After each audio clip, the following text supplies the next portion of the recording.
The bridge of the Coalition flagship Valiant Dawn was burning. Smoke filled the air as Admiral Kalara Voss gripped the command rail with 3 of her 4 arms. Her scales, normally a vibrant green, had turned gray with ash and stress. Through the viewport, she watched another ship explode in a ball of orange flame. That was the carrier Steadfast. 3,000 souls gone in an instant. Kalara's inner eyelids closed briefly in mourning, but she could not afford more time than that. The VoidHFY were still coming.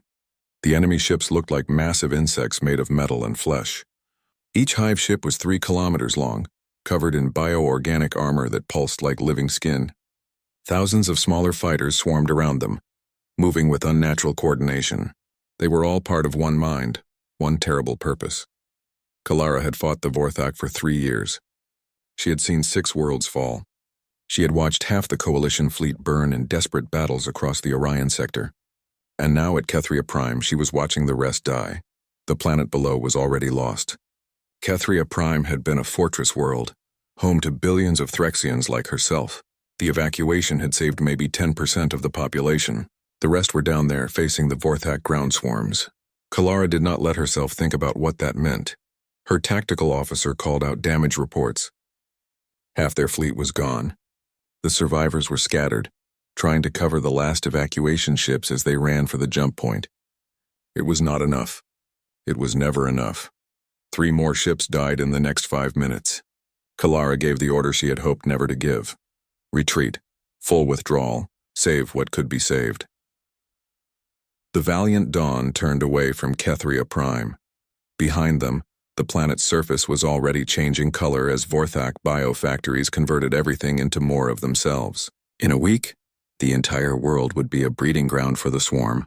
In a month, they would launch toward the next system. The jump to Coalition headquarters took 6 hours. Kalara spent that time in her ready room, staring at star charts that showed just how bad things had become.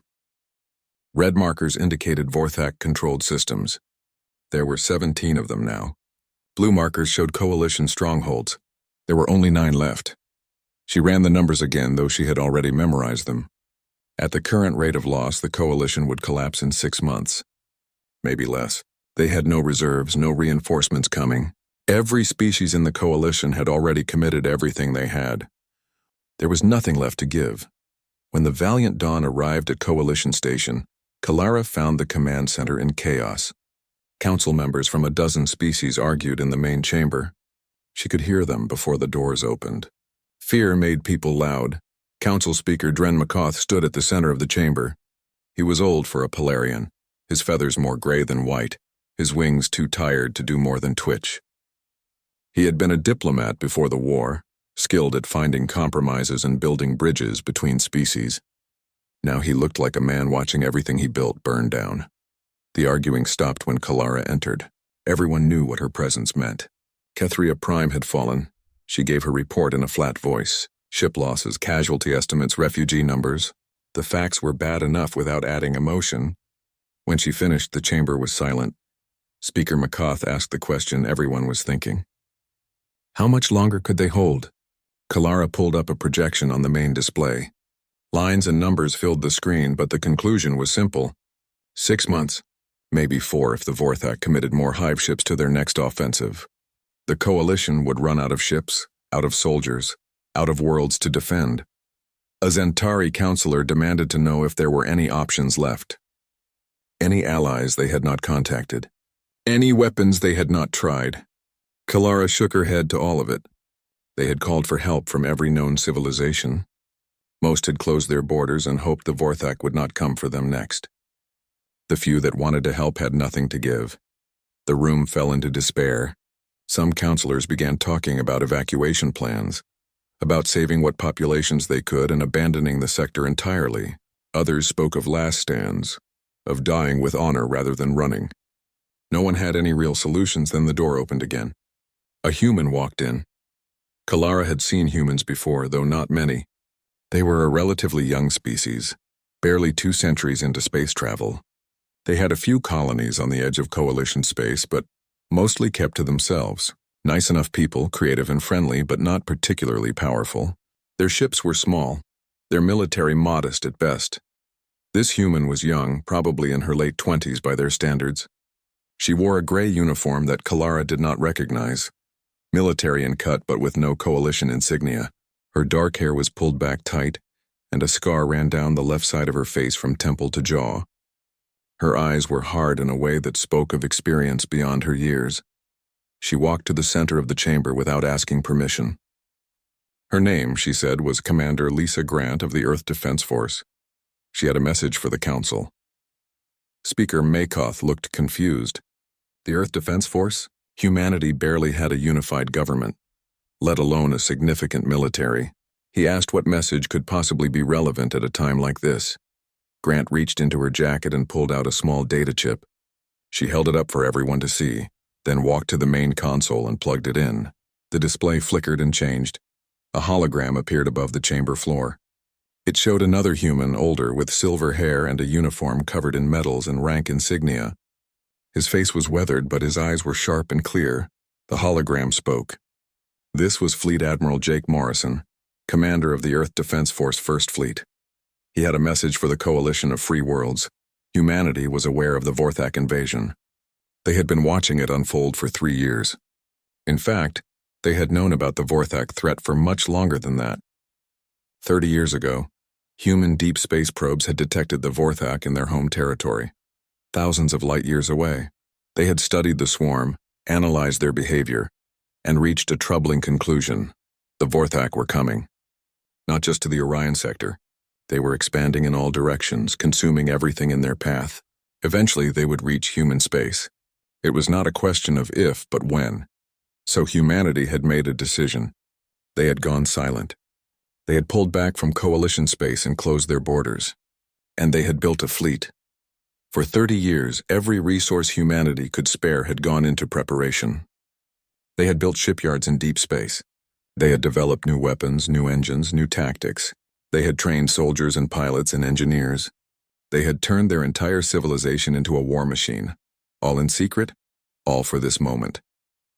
The hologram of Morrison paused, letting that information sink in. Then he continued. The human fleet was ready.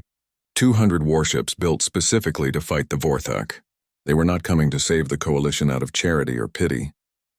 They were coming because the Vorthak were everyone's enemy, and this was where the line would be drawn. Morrison provided coordinates for a rendezvous point at the edge of the sector. The coalition needed to hold their current positions for 2 more weeks. In 14 days, the human fleet would arrive. Together, they would push the Vorthak back. Together, they would win. The hologram ended. The chamber was silent again, but this time it was a different kind of silence. Not despair, but shock, disbelief. Maybe, just barely, the beginning of hope. A counselor from the Zentari delegation stood up.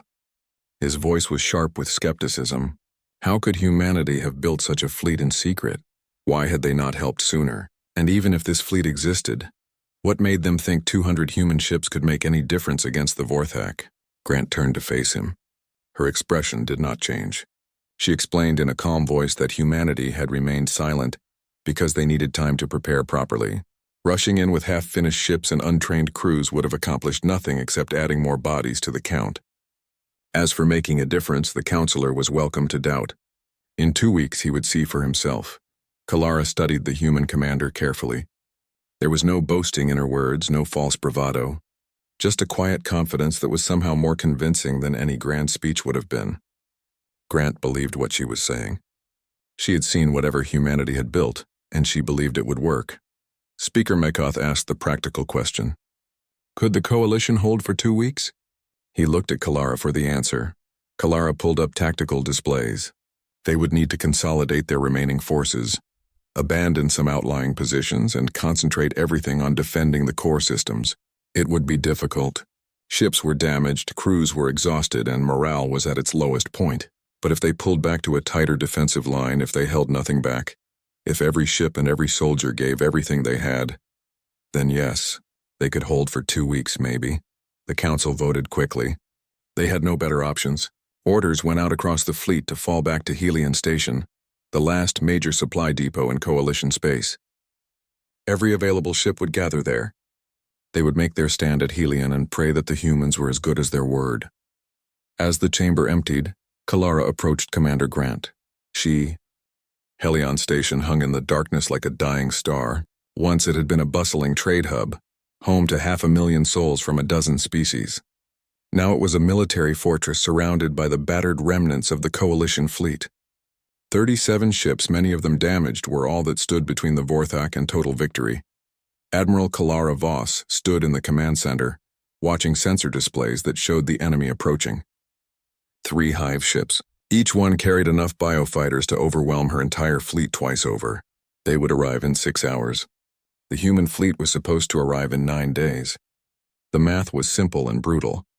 Commander Lisa Grant stood beside her, reviewing tactical data. The human had barely slept since arriving at the station. She spent every waking moment coordinating with Coalition officers, sharing what intelligence she could, and sending encrypted messages back to her fleet. Kalara had learned to respect the young woman's dedication.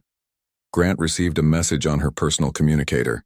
She read it quickly, then turned to Kalara with something approaching a smile. There was help closer than they thought.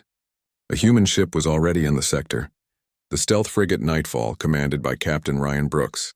Kalara had never heard of a stealth frigate. Grant explained that Brooks and his crew had been operating behind Vorthak lines for 8 months, conducting reconnaissance and sabotage. Their ship used advanced cloaking technology that made it nearly invisible to Vorthak sensors. Brooks had detailed maps of enemy territory and real-time intelligence on Vorthak movements. Within the hour, Captain Brooks contacted the station directly. His voice came through the comm system, rough and tired. He sounded like a man who had seen too much and slept too little. But his report was clear and professional. The Nightfall was currently shadowing the Vorthak supply convoy that was supporting the 3 hive ships headed for Helion. Brooks had tracked the convoy for 2 days. It consisted of 6 biotransport ships, each one carrying food, fuel, and spare organic matter for the hive ships to consume. Without those supplies, the hive ships would be significantly weakened. Brooks requested permission to strike the convoy. He could not promise to destroy it entirely, but he could damage it enough to slow down the Vorthak advance. Maybe buy the Coalition a few more days. Every hour counted now. Kalara gave the authorization immediately. She asked what weapons the Nightfall carried that could damage 6 targets. Brooks explained that his ship was equipped with something called kinetic kill vehicles. Basically, very dense projectiles accelerated to extremely high speeds. No explosives needed.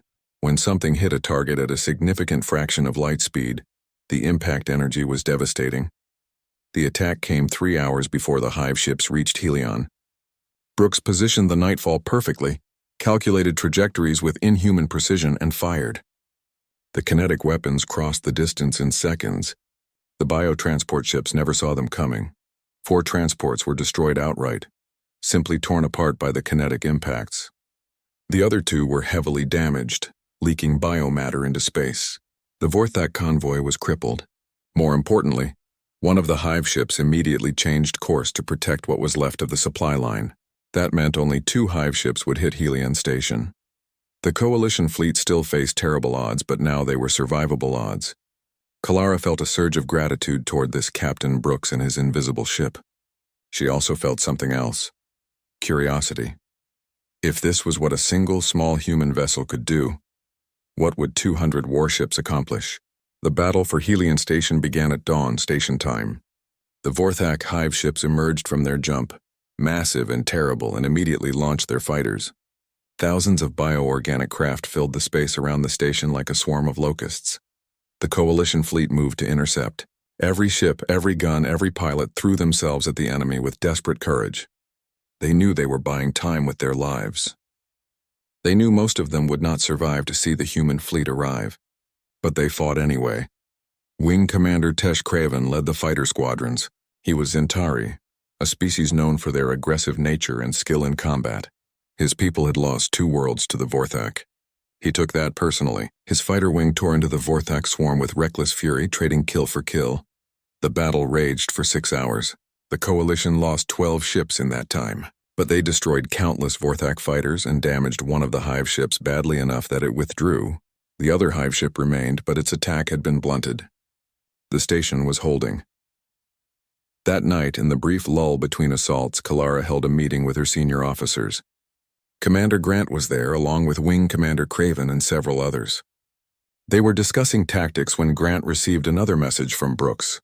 The Nightfall had discovered something important. Brooks and his science officer, Lieutenant Nina Vasquez, had been studying Vorthak behavior for months. They had noticed patterns in how the swarm responded to different types of attacks. Vasquez had developed a theory about the Vorthak hive mind structure. The Vorthak were not a single unified consciousness. Instead, they operated through nexus organisms. These nexuses were larger, more intelligent Vorthak that coordinated groups of lesser drones. Kill a nexus and the drones it controlled would lose coordination for several minutes. Kill enough nexuses and you could create gaps in the swarm's defenses. Vasquez had identified the biosignature that marked nexus organisms. They emitted a specific frequency of neural energy that could be detected with the right sensors. She was sending that data to the Coalition fleet now. If their targeting systems could pick up those signatures, they could hunt the nexuses specifically. Kalara immediately ordered her technicians to integrate the new sensor data into their systems. Within hours, Coalition fighters were testing the theory. It worked. When they focused fire on the nexus organisms, the Vorthak formations fell apart temporarily. It was not a miracle solution, but it gave them an edge they desperately needed. Wing Commander Craven was impressed despite himself. He had not trusted humanity when Grant first arrived.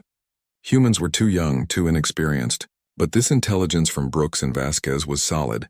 It had already saved lives. Maybe these humans knew what they were doing after all. The next few days fell into a brutal rhythm. The Vorthak would attack, the Coalition would defend, both sides would bleed. The hive ship that had withdrawn returned with reinforcements. Now there were 3 hive ships again, plus a 4th on the way. The Coalition was down to 28 ships, but they were still holding. Every day they survived was one day closer to the human fleet's arrival. The count was down to 5 days now, then 4, then 3. On the 6th day, Grant opened up to Kalara about her past. They were sitting in the observation deck, watching repair crews work on damaged ships. Grant spoke quietly about New Providence, the colony she had lost. Her parents had been scientists there.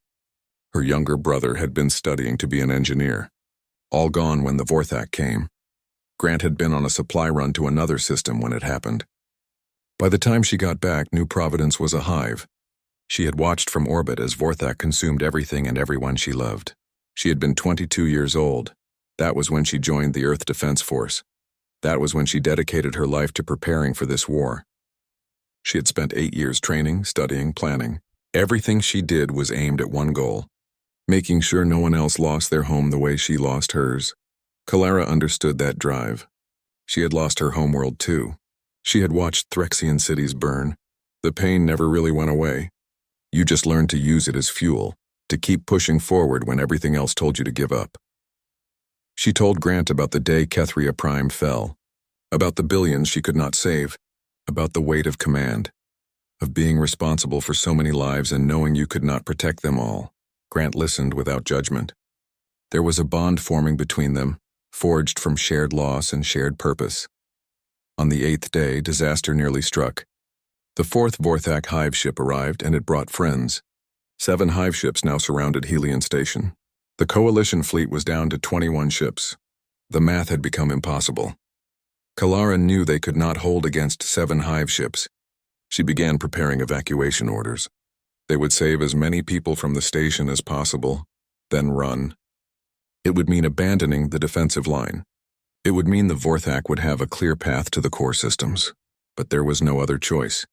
Then Captain Brooks contacted them with a crazy plan. The Nightfall could not fight 7 hive ships, but it could do something else. Brooks had found the Vorthak staging area, a system where they were gathering ships for a massive push. It was mostly undefended. Brooks wanted to take the Nightfall in there and cause as much chaos as possible. It was a suicide mission. Brooks knew that. His crew knew that. But if they hit the staging area hard enough, they might draw some of the hive ships away from Helion. Give the Coalition a chance to survive a few more days. That was all they needed. A few more days. Grant tried to order him not to do it. But Brooks was not taking orders right now. He was following his conscience. His crew voted unanimously. The bridge of the Valiant Dawn was on fire again. Admiral Kalara Voss barely noticed anymore. Fire had become normal. Alarms had become normal. Death had become normal. She watched another coalition ship explode on her tactical display and did not even flinch. 17 ships left. That was all. 17 battered, burning vessels against 5 VoidHFY hive ships. The math was simple. They were going to lose. The only question was how long they could last. Helion Station was dying behind them. Half its sections were torn open to space. Fires burned in the docking bays. The evacuation was complete, at least. Every civilian who could be saved was on those last 17 ships. But those ships were about to die, and everyone on them knew it. Commander Lisa Grant stood beside Kalara at the command station. The human had not left the bridge in 36 hours. Her uniform was stained with soot and blood. Her eyes were red from smoke and exhaustion. But she was still standing, still functioning, still checking her communicator every few minutes for any word from the human fleet. Nothing. The human fleet was late. They were supposed to arrive today. But space was vast and timing was difficult, and maybe something had gone wrong. Maybe they were not coming at all. Kalara prepared to give the order she had been dreading. They would make one last charge at the VoidHFY hive ships. Ramming speed. Take as many of the enemy with them as possible. It was not much of a plan, but it was all they had left. At least they would die fighting. She turned to Grant. The human deserved to know. Kalara told her the plan in a quiet voice. Grant did not argue. She just nodded slowly, accepting what was coming. Then she surprised Kalara by asking if she could stay on the bridge when it happened. She did not want to die alone in some cabin. She wanted to die with people who understood. Kalara agreed. She was about to give the order to charge when her sensor officer shouted something. Spatial distortions, massive ones, forming all across the battlefield. Not jump signatures. Something different. Something new. The view screen lit up with warnings.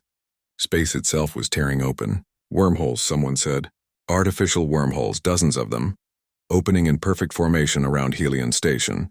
And through those wormholes came ships. Human ships. They emerged in waves, appearing out of nowhere with mathematical precision. First came the destroyers, small and fast, forming a defensive screen. Then cruisers, bristling with weapons arrays. Then battleships, massive and armored, their hulls covered in gun batteries. Then carriers, each one launching swarms of fighter craft, and finally, at the center of the formation came the dreadnoughts, 6 of them, each one nearly as large as a VoidHFY hive ship. And behind those dreadnoughts came the command ship, a vessel so large it made everything else look small. Its name was painted on the hull in letters visible even from a distance. Unity. Kalara could not speak, could not move. 200 ships. The humans had brought 200 warships. It was more than she had dared to hope for. It was an entire fleet, organized and ready, appearing exactly when needed most. Grant was smiling through her tears. She had known they were coming, had believed it even when Kalara lost faith. Now here they were, and the sight of them was the most beautiful thing Kalara had ever seen. A communication signal came through on all frequencies, Coalition and VoidHFY alike. The voice was calm and measured, speaking with absolute authority. This was Fleet Admiral Jake Morrison, commander of the Earth Defense Force First Fleet. He had a message for everyone in the sector. Humanity had arrived. The VoidHFY had invaded the Orion sector. They had destroyed worlds, killed billions, and threatened every free species in this region of space. That ended now. The VoidHFY would withdraw from this sector, or they would be destroyed. They had 1 minute to decide. The VoidHFY response was predictable. They did not negotiate. They did not retreat. They were a hive mind built for consumption and expansion. Anything that threatened them had to be destroyed. The 5 hive ships turned away from the Coalition fleet and moved toward the human formation. Thousands of biofighters launched from their bays. Morrison's response came immediately. One word spoken calmly. Demonstrate. The human fleet opened fire. Kalara had fought the VoidHFY for 3 years.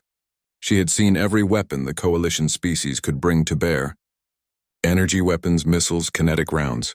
The VoidHFY had adapted to all of them, evolved their armor, learned to counter every tactic. But what the humans unleashed was something different. The dreadnoughts fired first. Their main guns were magnetic accelerator cannons, massive rails that used electromagnetic force to launch projectiles at incredible speeds. The rounds they fired were not explosive. They were solid metal, shaped for maximum penetration, accelerated to a significant fraction of light speed. When those rounds hit the lead hive ship, they did not explode. They just punched straight through. Shields meant nothing at those velocities. Armor meant nothing. The projectiles carved holes through the hive ship like it was made of paper, each impact releasing kinetic energy, equivalent to a small nuclear weapon. The first volley struck the hive ship in 12 places simultaneously. The second volley, fired 3 seconds later, hit the same ship in the exact same spots. The ship's structure could not handle that much damage. It broke apart, splitting down the middle, both halves tumbling away in different directions. One hive ship dead in under 10 seconds. The Coalition bridge crew stared in shock. Kalara felt her hearts pounding. She had never seen a hive ship die so quickly. The other VoidHFY hive ships adapted instantly, as they always did. They spread out, making themselves harder targets. They launched more fighters, trying to overwhelm the human fleet with numbers. The swarm of biofighters was so dense it looked like a solid cloud on the sensors. The human carriers responded by launching their own fighters. But these were not piloted craft.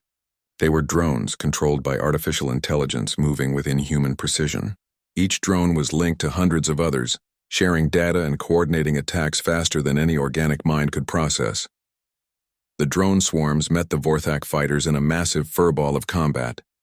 The VoidHFY were good, evolved for this kind of fighting, but the human drones were better. They moved in perfect formation, covered each other's weaknesses, and adapted their tactics in real time. For every drone that went down, 3 VoidHFY fighters died. One of the human dreadnoughts broke formation and charged directly at a hive ship.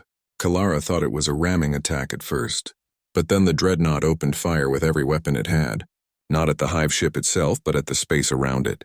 The human ship was firing so many rounds so quickly that it created a wall of metal between itself and the enemy. Any VoidHFY fighter that tried to get close was shredded by that wall of fire. The hive ship tried to turn away, but the dreadnought was faster than it looked. It closed the distance and unleashed a point-blank barrage into the hive ship's core. The organic vessel shuddered, leaked biomatter into space, and began losing power. That was the Defiance, commanded by Captain Kate Sullivan. Grant had mentioned her before. Young for a captain, but brilliant at fleet tactics. Kalara could see why. Sullivan's ship fought with controlled aggression, taking calculated risks that paid off. The battle lasted 2 hours. Not 2 days, not 2 weeks. 2 hours. By the end of it, 4 VoidHFY hive ships were destroyed. The 5th was crippled and retreating, leaking fluids and trailing debris. The human fleet pursued it for a while, then stopped on Morrison's order. Let it run. Let it report what happened here. Let the VoidHFY know what they were facing now. The human fleet had taken damage too. 3 destroyers were gone, 2 cruisers were heavily damaged, and the Defiance needed significant repairs. But they had won. Decisively. Completely. The kind of victory the Coalition had not seen in 3 years. Kalara sat down in her command chair, suddenly aware of how tired she was. Her hands were shaking. All the tension, all the fear, all the weight of command was finally releasing. They had survived. Against all odds, they had survived.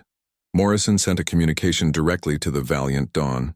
He requested a meeting with Admiral Voss aboard the Unity at her earliest convenience. His tone was respectful, even deferential. He was not demanding. He was asking. Kalara agreed immediately. She took Commander Grant and a small honor guard, boarding a shuttle that carried them across to the massive human command ship. As they approached, Kalara got a better look at the Unity. It was enormous, larger than any ship she had ever seen. And yet it moved with grace, its engines powerful enough to shift that huge mass with ease. The docking bay was organized chaos. Human crew members moved with purpose, conducting repairs and resupply operations. Everything was efficient, disciplined. This was a military that knew what it was doing.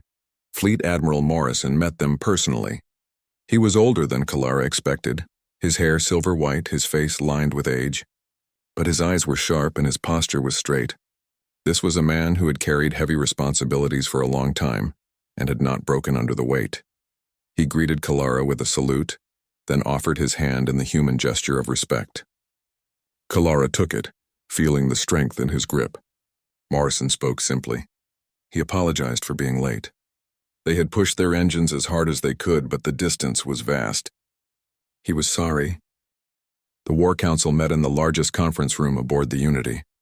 Holographic displays covered the walls, showing star maps marked with red and blue indicators. red for Vorthak territory, blue for coalition holdings. There was a lot more red than blue. Admiral Kalara Voss sat on one side of the long table, flanked by coalition officers from half a dozen species. Fleet Admiral Jake Morrison sat across from her, surrounded by his own command staff. Commander Lisa Grant stood at the head of the table, operating the holographic controls. For the past week, these meetings had become routine. The first decision had been easy. They would not just defend what was left. They would attack. Take back the systems the Vorthak had stolen. Liberate the populations trapped under their control. Push the swarm back until they had no choice but to leave this sector entirely. The hard part was deciding how. The Vorthak controlled 17 systems. The combined human coalition fleet could not attack them all at once. They needed to choose their targets carefully, strike where they could do the most good and avoid overextending their forces. Morrison proposed starting with the Drakkar system. It was strategically important, controlling several jump routes. More importantly, it held millions of Zentari refugees in labor camps. The Vorthak used them as a food source and as biological material for their breeding programs. Every day they waited, more Zentari died. Wing Commander Tesh Craven spoke up immediately. He was Zentari himself. His entire family was trapped on Drakkar. He volunteered to lead the fighter wings personally, whatever the risk. Morrison accepted. They would hit Drakkar first. But taking a system was different from winning a space battle. The Vorthak had ground forces, hive structures built deep into the planet's surface, and millions of drones defending their territory.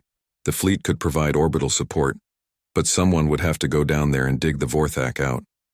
That was where General Marcus Webb came in. He commanded the human ground forces, 50,000 Marines trained specifically for this kind of combat.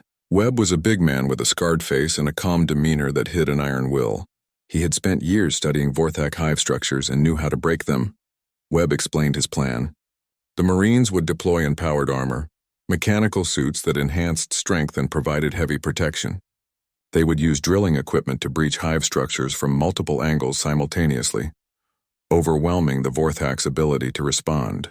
Coalition ground forces would secure the refugee camps while the humans dealt with the hives. Kalara had never seen powered armor before. Webb showed her footage of training exercises.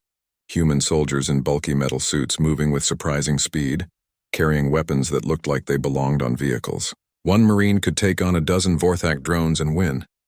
A squad could tear through a hive structure in minutes. It was impressive, but Kalara had concerns. Ground combat against the Vorthak was brutal. The swarm fought without fear, without mercy, using every advantage their biology gave them. Even with powered armor, human casualties would be high. Was Morrison willing to pay that price? Morrison met her eyes steadily. Yes, he was willing. His people knew what they were signing up for. They had trained for this. They would do their job. The Zentari refugees could not wait any longer. The attack on Drakkar launched 3 days later. Captain Kate Sullivan commanded the orbital assault from her dreadnought Defiance. The human fleet jumped into the system in perfect formation, immediately engaging the 3 Vorthak hive ships defending the planet. The space battle was fierce, but decisive. Sullivan used the same tactics that had worked at Helion, overwhelming the Vorthak with precise fire and superior coordination. Within 4 hours, 2 hive ships were destroyed and the third was retreating. The way to the planet was clear.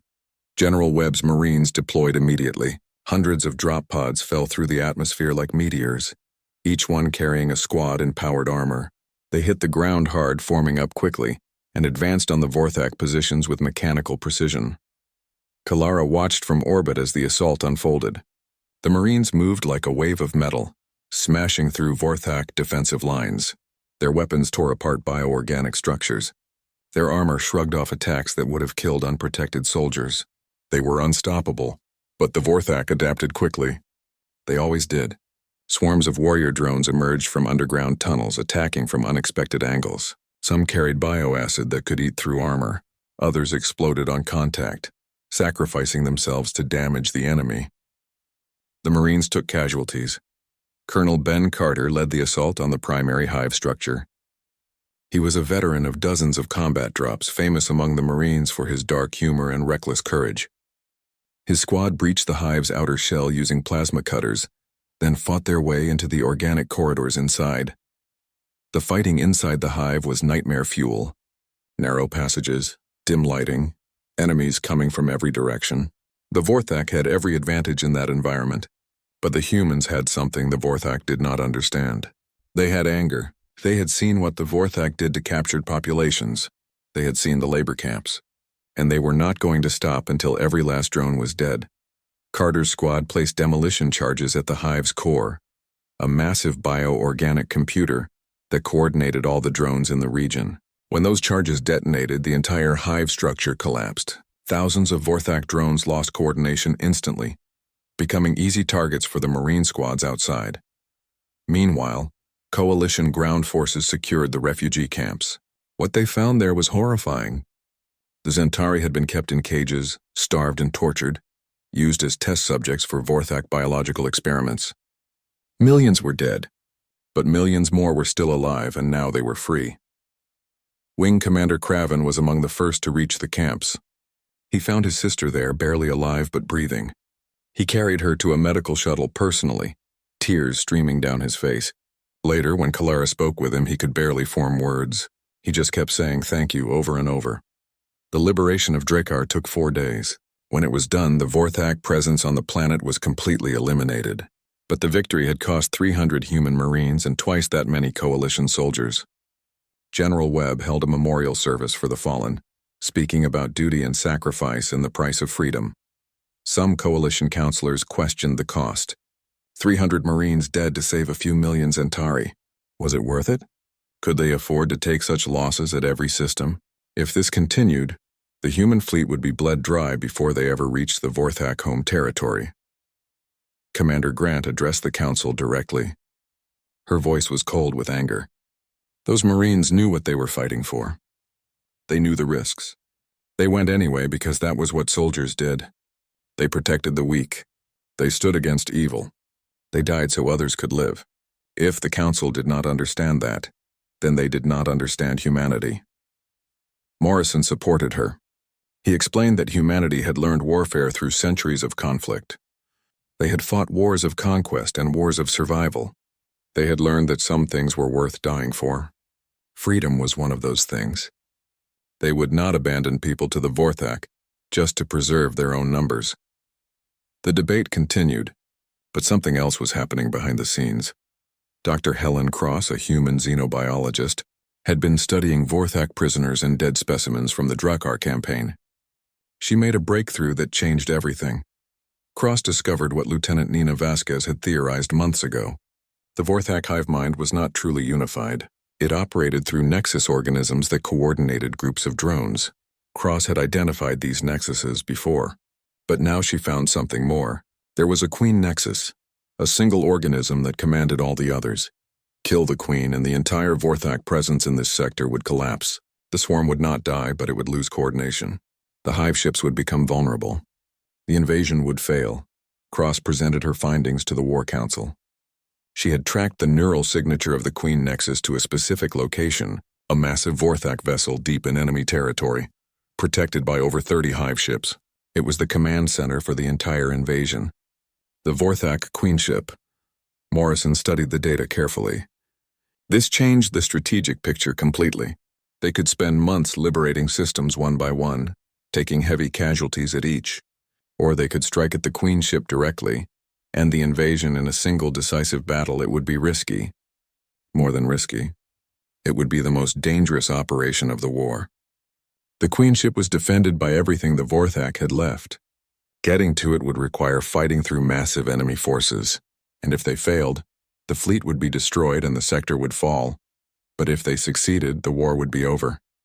Millions of lives would be saved. Dozens of worlds would be liberated. It was worth the risk. The War Council debated for hours. Some argued for the cautious approach, liberating systems one at a time. Others wanted to strike immediately while they had momentum. Kalara listened to all sides, but she already knew what her vote would be.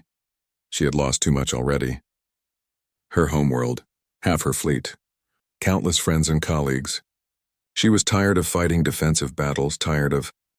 The Necros Nebula looked like death itself. Clouds of purple and red gas stretched across millions of kilometers, lit from within by dying stars. Radiation levels were high enough to kill unshielded organics in minutes. Sensors could barely penetrate the interference.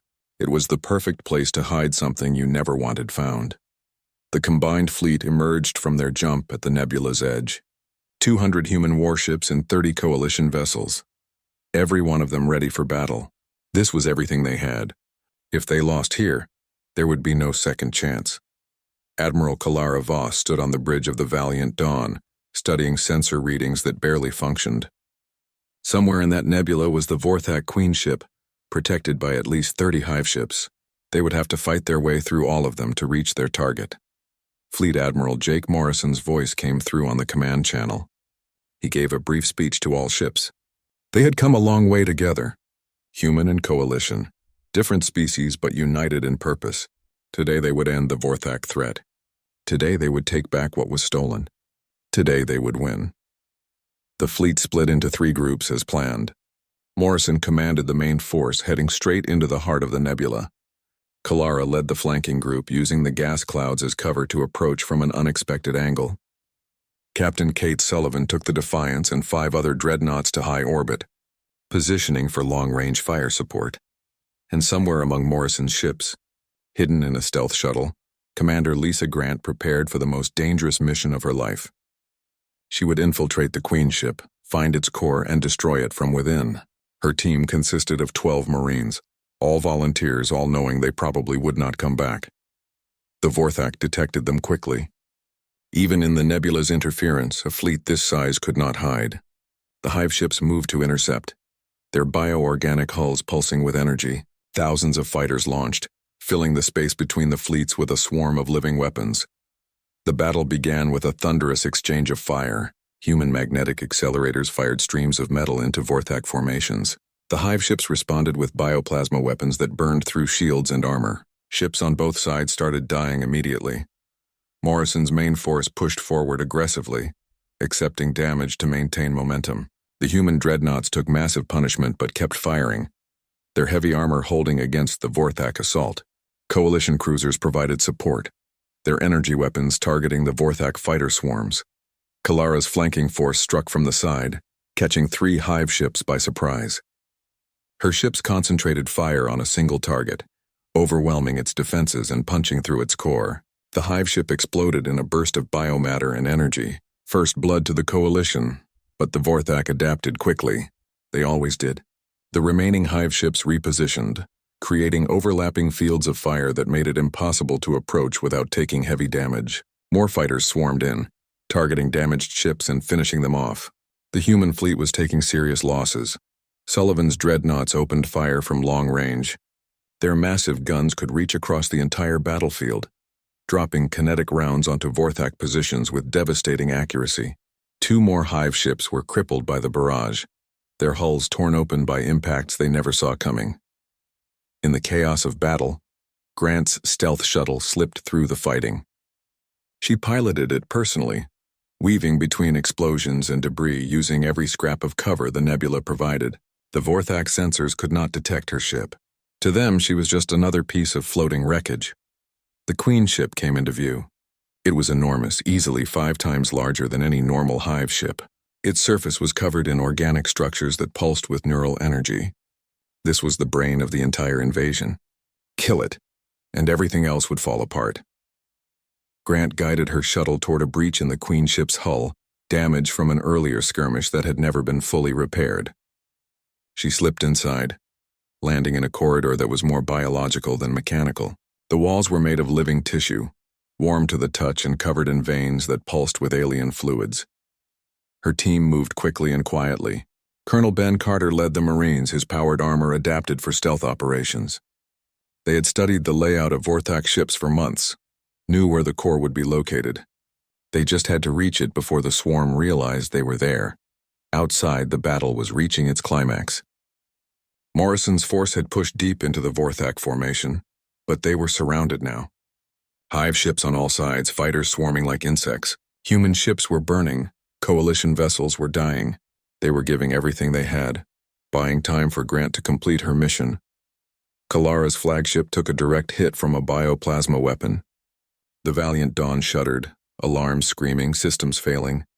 Half her crew was dead or injured, but she stayed at her post, kept fighting, kept ordering her ships forward. They could not stop now. Not when they were this close. Sullivan saw how desperate things were getting. She made a decision that would haunt her if she survived.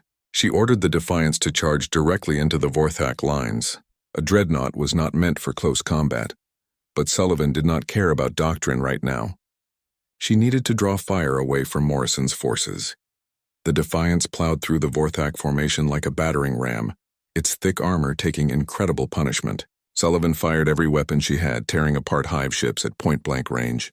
Her ship was dying, but it was taking a dozen enemies with it. Inside the Queen ship, Grant's team reached the core chamber.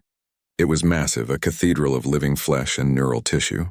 At the center hung the Queen organism itself, a thing so large and so alien that looking at it made Grant's mind hurt. It pulsed with power, coordinating millions of VoidHFY across dozens of systems. The team set their charges quickly. Explosives would not be enough to kill something this large, but Dr. Helen Cross had provided them with something better. A virus designed specifically to attack VoidHFY neural tissue. Once it infected the Queen, it would spread through the entire hive mind, disrupting coordination and causing system-wide collapse. Carter uploaded the virus while Grant and the other Marines defended the entrance. VoidHFY drones were pouring in now. Realizing too late what was happening, the Marines held the line, their armor taking hit after hit, buying Carter the seconds he needed to finish the upload.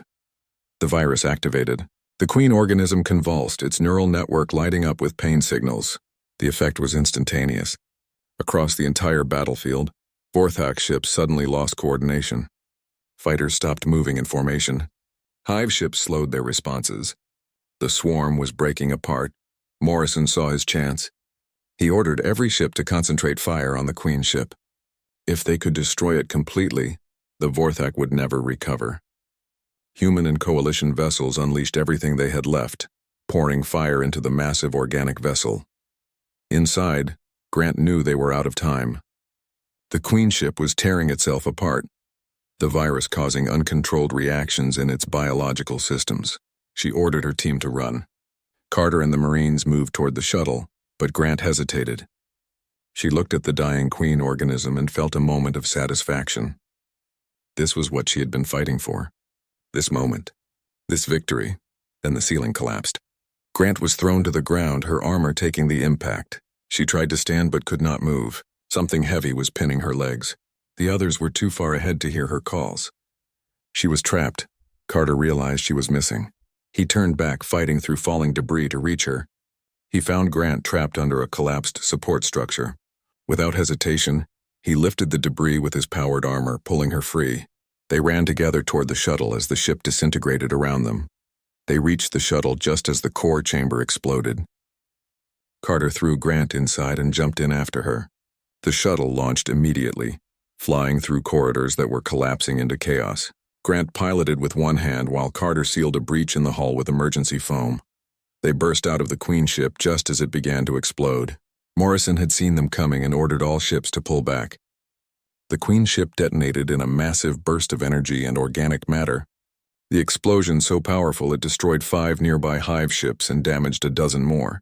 The shockwave caught Grant's shuttle, sending it tumbling through space. The engines were dead. Life support was failing, but they had done it. The Queen was dead. The invasion was over. Kalara watched from the Valiant Dawn as the remaining VoidHFY ships began to retreat. Without the Queen coordinating them, they were just individual vessels acting on instinct. Some fled into deep space. Others simply stopped moving, their crews lost without guidance. The swarm was broken. Rescue ships searched the debris field for survivors. They found Grant's shuttle drifting, powerless but intact. Medical teams brought her aboard a carrier, rushing her to surgery. She had multiple broken bones and internal injuries, but she was alive. Against all odds, she was alive. When Grant woke up 3 days later, the first thing she saw was Kalara sitting beside her bed. The Admiral looked exhausted but happy. She told